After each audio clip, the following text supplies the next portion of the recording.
Johnny Sins was my inspiration. मैं काफ़ी inspired था उनसे, उनकी टाइमिंग और उनका चार्म, जिस तरह वो बच्चियों को अट्रैक्ट करते थे। तो फिर एक दिन मुझे भी ख्याल आया कि यार मुझे भी कुछ ऐसा करना चाहिए और मुझे फेम चाहिए था, पब्लिसिटी चाहिए थी।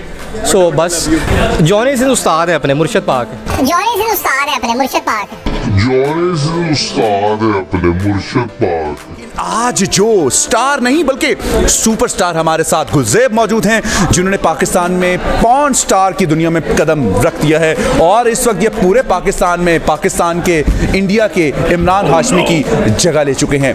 इस इंडस्ट्री में कदम रखने का इनका ख्याल कैसे आया और आखिर ये इस लेवल पर पहुंचने के बाद अब कैसा महसूस कर रहे हैं, आइए सुनते हैं इन्हीं की कहानी, इन्हीं की ज़ुबानी।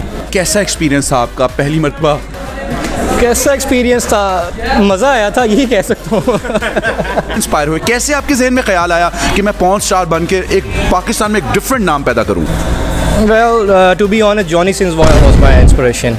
मैं काफ़ी इंस्पायर्ड था उनसे, उनकी टाइमिंग और उनका चार्म, जिस तरह वो बच्चियों को अट्रैक्ट करते थे। जॉनी सिंस उस्ताद है अपने मुर्शद पाक। जो फर्स्ट टाइम आपके साथ फीमेल थी, उनको किस तरीके से आपने एग्री किया कि उन्होंने आपको एग्री किया? Basically she was a call girl. तो उनको जॉब की ज़रूरत थी। मैंने उनको सजेस्ट किया कि हमने एक वीडियो बनानी है जो कि हम अपनी पॉर्न हब पे लगाएंगे। तो उनके कंसेंट के साथ हमने वीडियो बनाई और हमने फिर अपलोड की। फ्यूचर प्लान क्या है आपका?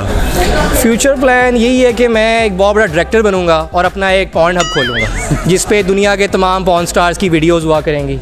यानी कि I will be a producer and director both, but not a porn star anymore. इसके लिए तो फिर आपको पाकिस्तान से बाहर जाकर ही करना पड़ेगा। जी, मैं बिल्कुल जाऊँगा बाहर यहाँ से। यहाँ फीमेल कौन सी पॉर्न स्टार आपकी फेवरेट है? जोडी वेस्ट। I like MILF. मुझे मिल्फ पसंद है। आंटियों का शौकीन हो। बच्चियाँ इतना अट्रैक्ट नहीं करती, आंटियों की बात अलग है। बड़ा माल, बड़ा सामान, अक्सर ये कहा जाता है कैमरे की आंख के पीछे जितना मजा उतना कैमरे के सामने नहीं है। ये कितनी सदाकत आपने महसूस की? वो जब मैं नीचे देखता था तो मैं महसूस कर लेता होता था। बिहाइंड द सीन्स होते थे वो कैमरे में नहीं आते थे। जी व्यूअर्स, तो आपने गुलज़ेब और ज़ैदी की गुफ्तगू सुनी, किस तरीके से ये डायरेक्शन करते रहे और किस तरीके से ये एक्टिंग करते रहे।